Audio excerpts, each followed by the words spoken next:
Assalamualaikum warahmatullahi wabarakatuh. Sugeng pepanggihan malih wonten ing piwulangan basa Jawi kalian Ibu Dwi Larasati. Dinten menika kita badhe ngrembab bab sesorah. Ananging saderengipun mlebet wonten ing materi, Ibu badhe ngandharaken rumiyin ancasing piwulangan materi sesorah menika. Nah, indikator pencapaian materi ingkang sepisanan para siswa saged ngandharaken pangertosan utawi werdinipun sesorah, lajeng para siswa saged interpretasi jinising sesorah, lajeng para siswa saged nyebutaken sipat-sipating sesorah miturut ancas utawi tujuan saha isi. Lajeng para siswa saged damel cengkorongan sesorah jumbuh kalian kawontenan. Para siswa saged mekaraken cengkorongan sesorah dados teks sesorah. Para siswa saged praktek dados pamedhar sabda kanthi unggah-ungguh ingkang leres. Lajeng ingkang pungkasan para siswa saged nanggepi sesorah ingkang sampun dipunwaosaken tiyang sanes. Kalebet olah swara, basa saha sastra, raga saha busana. Nah, pangretosan sesorah. Sesorah utawi pidato wonten ing bahasa Indonesia, sesorah menika kawastanan pidato. Jadi dalam bahasa Indonesia sesorah itu sama dengan pidato. Limrah sinebar medhar sabda atau biasa disebut dengan medhar sabda. Tuwin tanggap wacana inggih menika ngandharaken gagasan, pamanggih utawi asiling manah sarana lisan ing sakngajenging tiyang kathah. Nah, sesorah menika dipuntindakaken dening paraga utawi tiyang ingkang dipunwastani pamedhar sabda. Jadi orang yang menyampaikan sesorah dalam bahasa Jawa itu disebut dengan pamedhar sabda. Awit saking menika pramila saged dipun mangertosi bilih pamedhar sabda menika jejibahan utawi tugasipun mbabar satunggaling prakawis ing sakngajenging tiyang kathah. Nah, sesorah menika pun perang dados kalih, sesorah ing adicara resmi kalian sesorah wonten ing adicara boten resmi. Jadi sesorah di sini dibagi menjadi dua, yaitu sesorah di acara resmi dan acara non resmi. Ingkang sepisanan menika ingkang boten resmi rumiyin. Nah, tegesipun sesorah ingkang dipuntindakaken ing adicara ingkang dipunwontenaken satunggaling tiyang pribadi. Jadi sesorah yang tidak resmi atau pidato yang tidak resmi adalah pidato yang dilaksanakan dalam acara yang diadakan secara pribadi. Tuladhanipun menika acara temanten, lajeng pambidaling layon lan sapanunggalanipun. Jadi contohnya di acara pernikahan, kemudian juga di acara pemakaman jenazah.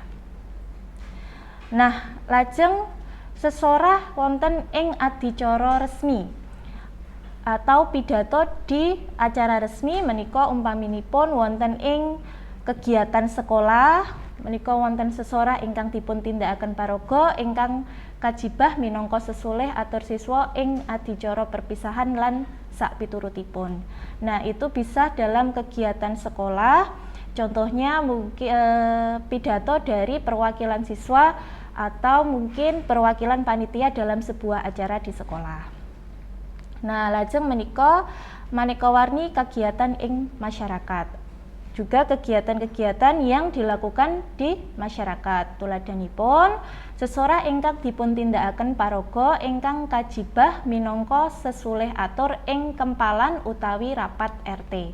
Jadi contohnya kegiatan bermasyarakat seperti Karang Taruna, kemudian kumpulan warga dan lain sebagainya.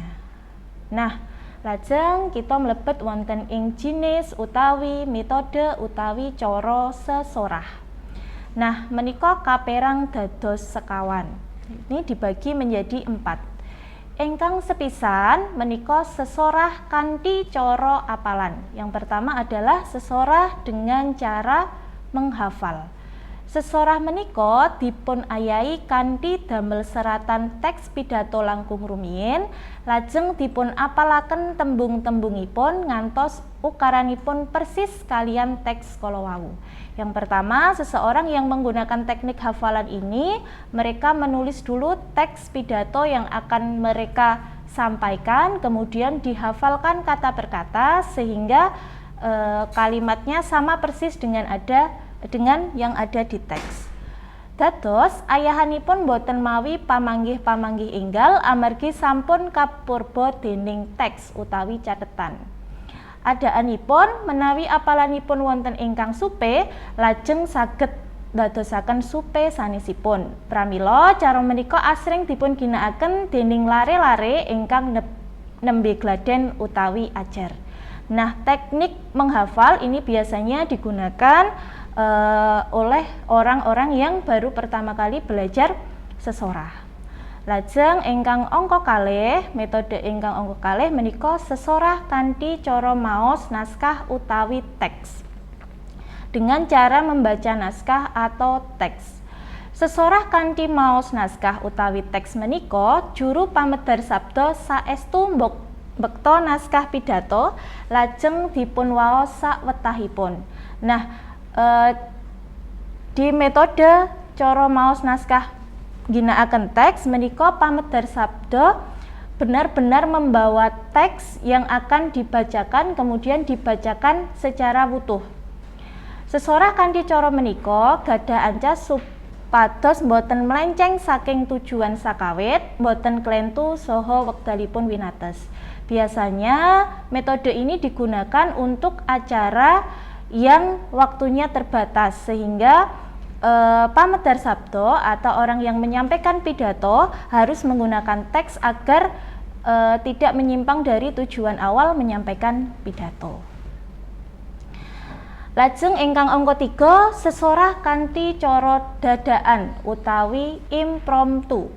Sesorah cara dadaan menika cara pidato ingkang boten kanyono-nyono saderengipun. Menawi satunggaling paraga badhe dipun antari ngayahi pidato kanthi dadaan sawijining acara, mila lajeng dipun aturi pidato ngaten kemawon. Nah, yang jenis ketiga adalah sesorah kanthi cara dadaan utawi impromptu. Nah, menika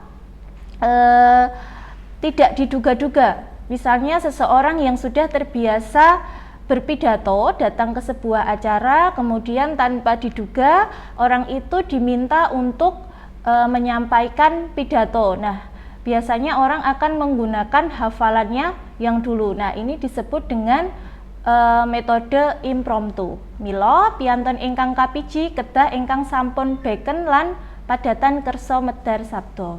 Sehingga biasanya orang yang ditunjuk itu adalah orang yang memang sudah terbiasa menyampaikan pidato.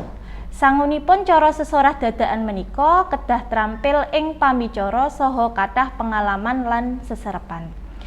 Nah, bekal yang harus dimiliki ketika metode impromptu ini adalah orang yang sudah terampil berbicara dan juga banyak pengalaman dan pengetahuan terkait sesorah.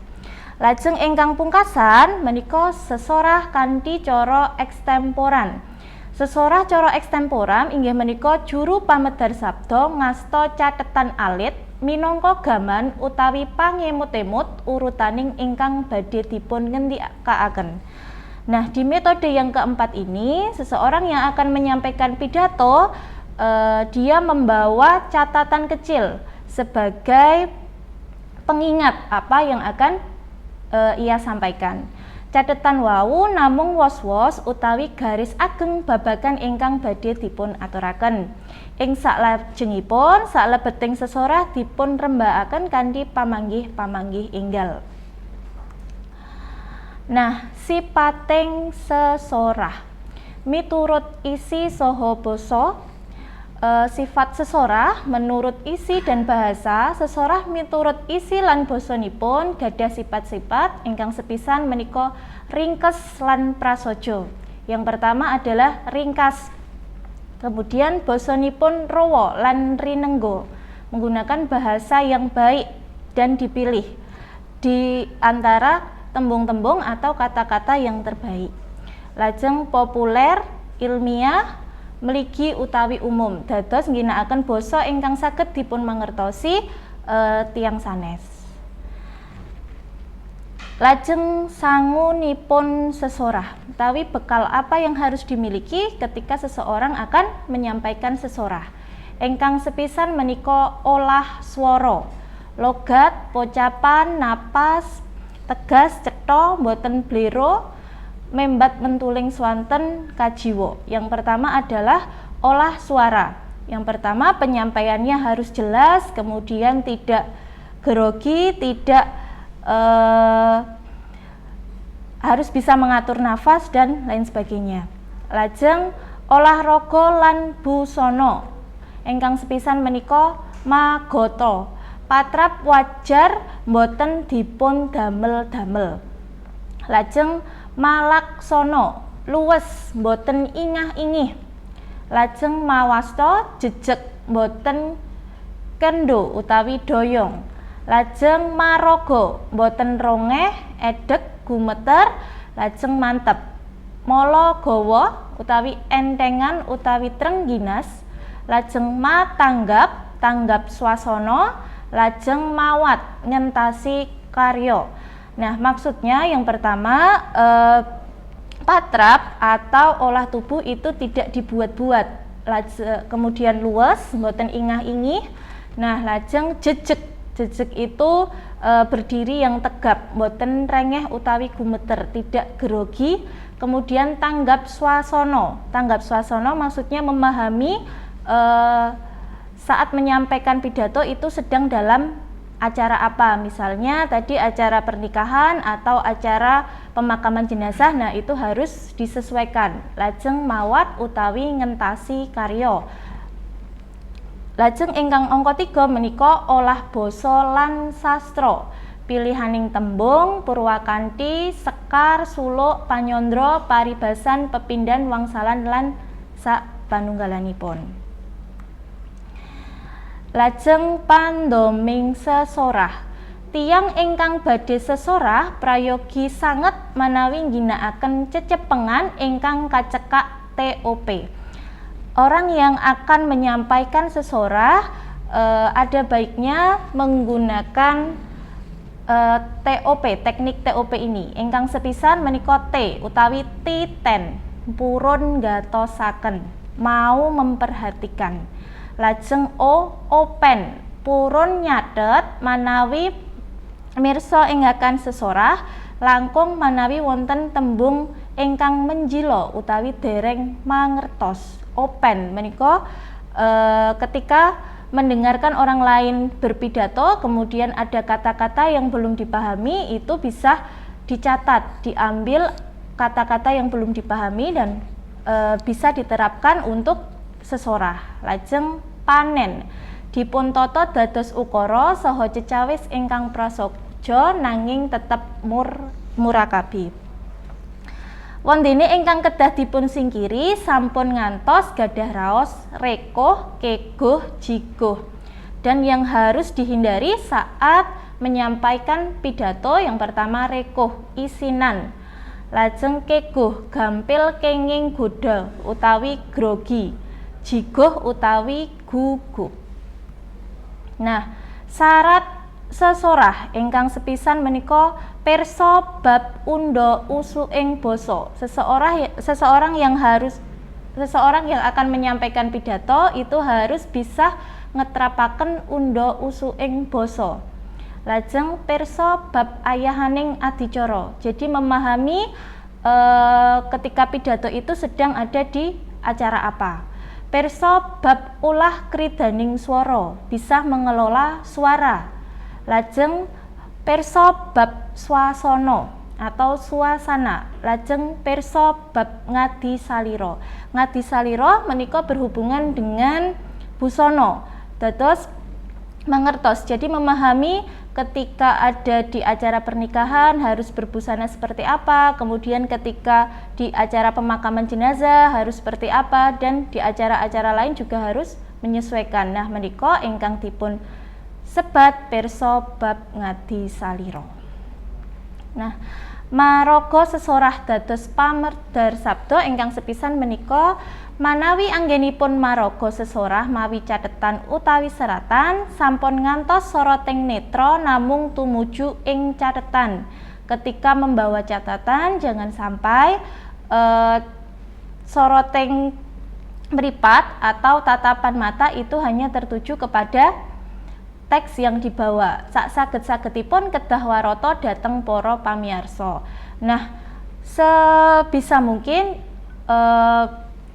pandangan juga diarahkan ke pendengar. Lajeng kedah nyingkiri tetembungan eng wonten ing saklebeting ngendika. Lajeng menawi ngginakaken mikrofon utawi mic ingkang wonten stek mic-ipun prayoginipun asta kekalih ngapurancang. Jadi ketika pidato kemudian di situ ada stand mic-nya, maka tangan kanan dan kiri menika ngapurancang. Asta ingkang tengen gumujeng ing ngajengipun asta ingkang kiwa kapapakaken wonten ing sak ngajenging padaran. Jadi tangannya seperti ini ngapurancang, tangan kanan di atas kemudian diletakkan di atas daerah perut. Lajeng manawi ngasta mic ingkang boten wonten stand mic-ipun, asta tengen ingkang nyepen mic wondene asta kiwa kaparingaken sak ngajenging padaran. Ketika pidato kemudian tidak ada stand mic-nya, maka yang digunakan untuk memegang mic adalah tangan yang sebelah kanan. Kemudian tangan yang sebelah kiri itu ngapurancang seperti tadi dan diletakkan di atas daerah perut. Jadi tidak lambean atau lembehan. Uninga bab pakurmatan. Asung pakurmatan saklebeting sesorah basa Jawi menika saben satunggal adicara kalian sanesipun menika beda. Jadi pemberian rasa hormat itu dalam satu acara dan acara lainnya berbeda.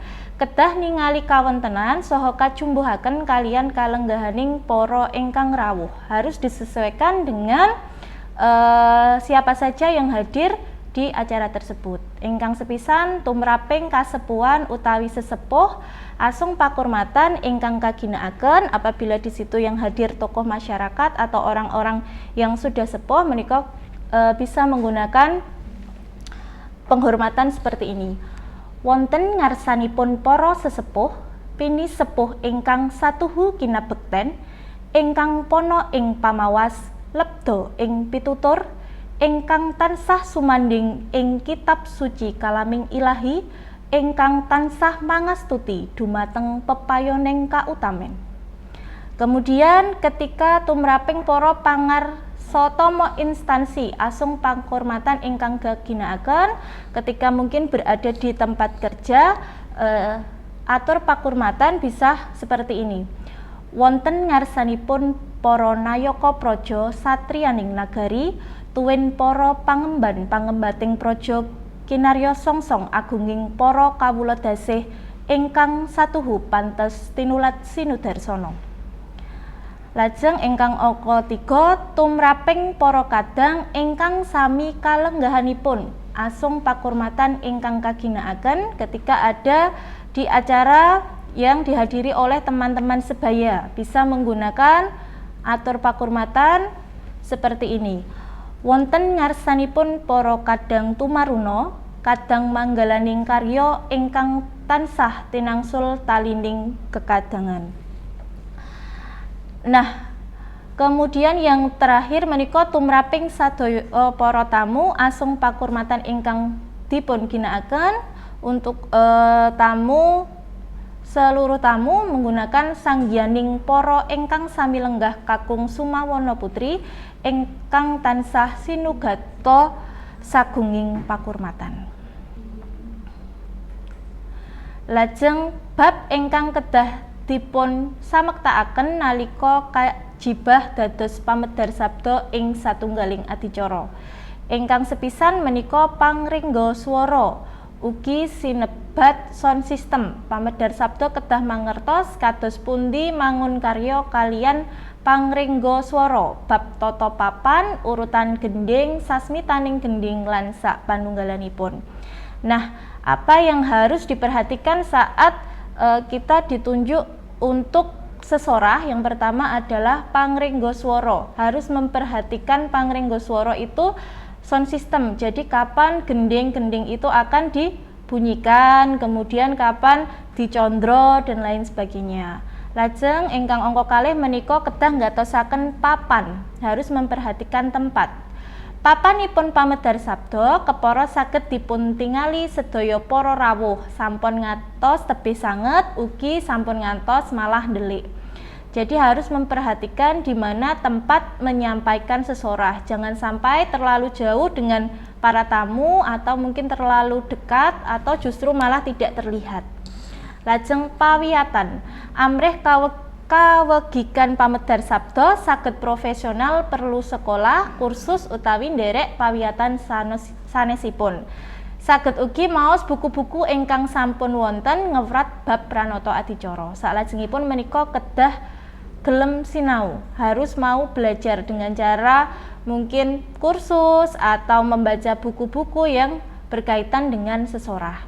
Lajeng mental. Wonten tiyang ingkang gadah mental waja, mental miur, saha amental ciut. Amrih mentalipun kandel kedah kathah gladen. Banyak orang yang ketika pertama kali sesorah itu grogi. Nah, bagaimana cara mengatasinya? Seseorang harus terus berlatih. Menika ingkang sepisan saged ngginakaken teks, lajeng ngginakaken cengkorongan, lajeng menika saged lepas teks. Lajeng ketawajuhan inggih menika teman-teman anggenipun nindakaken pakaryan saged rampung remenaken. Teman-teman menika bersungguh-sungguh ketika menyampaikan pidato. Lajeng gladen. Pamedar sabda tetep terus sarta perlu gaden utawi latihan amrih sansaya mekar ilmunipun. Landhep yen dipun ginakaken tembenipun katingal wegik besus micara. Nah, pamedar sabda menika kedah tansah gladen, harus terus berlatih meskipun sudah bisa. Lajeng ingkang pungkasan menika kasamtaan. Pamedar sabda kedah siap sak wanci-wanci menawi dipun timbali boten badhe nguciwani samepta ing raga, busana, basa saha wicara. Jadi harus senantiasa siap ketika ada yang meminta untuk berpidato sewaktu-waktu. Jadi harus siap busananya, harus siap bahasanya, harus siap teksnya dan lain sebagainya. Nah, menika ingkang saged Ibu aturaken wonten ing materi sesorah kelas sedasa. Sugeng pepanggihan malih wonten ing pepanggihan salajengipun. Matur nuwun. Wassalamualaikum warahmatullahi wabarakatuh.